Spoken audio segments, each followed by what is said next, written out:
Why doesn't it come out and kill you all? I said, wishing I had any working cameras at this moment. 'Cause we bound him down there. He can't pass this circle, he said, pointing to the paint around the massive hole. Why y'all stop there? Why don't y'all finish the job? Asked Bernie. We can't. People from here can't do nothing about him. Only people who don't know nothing about our magic got a chance. And you been what, throwing outsiders down that hole, feeding that motherfucker? Said Bernie. No, we ain't had to. He been calling to people. We didn't know he was raising up them dead boys, but he been trying to get people's attention, so I guess that makes sense. Nothing we can do works on him, but nothing he says works on us neither. So we gotta pull from outside. Seems like he brought another one now. I know this here pretty boy ain't from round here. Wait, you said people been getting called? Who else got called? Did you see a woman? A pretty woman? I asked. Harley, said Trudeau. You did? Where is she? I asked with barely restrained anger.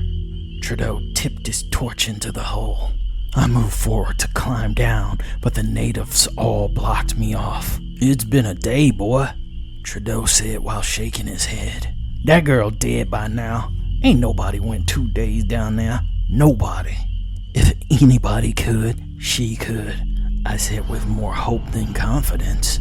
That's how he gets you. He finds what you want. He look into your heart, and he gives you a reason to go down there. Can I kill it? I asked. Trudeau shrugged. Do you know what it wants? Trudeau shrugged again. How do you live like this over this evil? Everything in this world wants us dead, boy. That thing down there ain't no different. You wanna go down there and get your woman? Be my guest. She's not my woman. You willing to go down in that pit for her? You don't know what's down there. Liable to kill your ass and turn you 2 times dead. I looked down the pit and saw nothing but blackness and felt the hungry eyes of a waiting predator gazing back at me. I may not seem like someone that can handle myself, but the truth of the matter is, I've gotten myself out of some scraps, and Harley has too. So if she's down there, I have to help her. You's talking about fighting the damn devil, pretty boy. Ain't no beating the devil, said Bernie. If that is what it is, maybe not. If it's just a demon, maybe I have a chance. Bernie shook her head in acknowledgement of my conviction, if not understanding of it. Well then here, she said, handing me the machete and pistol she was holding on to. I took both weapons, even though I was leery about it. If I carried the weapons, chances were I'd use it instead of finding a way to avoid the beast. But fuck it, it was better to have it and not need it. I extended my hand to Bernie. She bypassed the hand altogether and kissed me hard like I was a lady in waiting in an old black and white movie. Kiss for luck, pretty boy, since I ain't never gonna see your ass alive again. Thanks, Bernie, I said as I walked to the crater and prepared to venture down. I had the townspeople tie a rope to a tree and I climbed down, just in case there was a rampaging beast down there. I didn't want to be dangling from a rope like a worm on a hook. I figured that if I were climbing, I'd at least be able to control my drop. They told me the crater went deep, so deep in fact it was possible to find a connection to a network of tunnels that ran in and under Laveau. I told them that I was familiar with the underground passages of Laveau and would avoid them at all costs. They didn't, however, give me any indication of how this creature found its way under their settlement, or how they managed to trap it in there, and through our brief conversation, they didn't seem as if they had intended to. All I knew as of that moment was there was a monster down there that may or may not had been the capital D devil. And looking back, you'd think I'd rethink all this monster hunting business. But if anything, it made me more intrigued to figure out what things hid in the dark just underneath our weak human perceptions. I looked up and could see the town's torches as insignificant dots of light. I managed to keep my head light even after I took a dip in the water, and my handheld light was waterproof, so I had it at the ready for when I would eventually touch down. I could feel the cavern emit an unnatural cold, though it was rather hot in the swamp even in this time of night. I touched down and my feet squished into soft mud. I could smell the smell of rotten death, but it wasn't so overwhelming I needed to cover my mouth or felt the urge to cough. When I turned my head to get the lay of the land, I could hear a slight squish of mud underfoot. That wasn't for me. Oddly enough, I pulled the machete at my side before the pistol in my pocket. "Zach!" came an uneven female voice. It was so raspy and slow, I couldn't make out who it was exactly. I saw a female form lurching towards me. I gasped reflexively because it felt like Harley, but she didn't look well. "Harley?"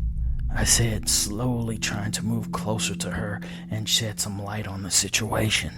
As the light touched upon her form, I recoiled instinctively. It was something dead, but still walking on two legs. The eyes were glazed and the face was dried out. "Zach?" she said weakly while dragging her feet my direction. "Stay back!" I spoke forcefully. She stopped moving. It wasn't Harley, but her friend from the area, Laverne. She had obviously died, and no one bothered to tell her that. "Why are you acting like that? It's Laverne," she said in a raspy voice that felt as if it were shutting down, attempting to dry itself out so it could rot away and return to the earth. "Laverne, you're dead," I stammered. It wasn't something that was easy to say to someone that was walking around still. "No, I'm not. I just am recovering from a hit I took," she said as she pulled up her shirt just enough to reveal her disaster of a stomach. Her insides oozed out liberally. There was no hope of recovery, because not only was she not healing, her guts were turning putrid and necrotic. "No," she said as if it was sinking in. No, I'm not ready.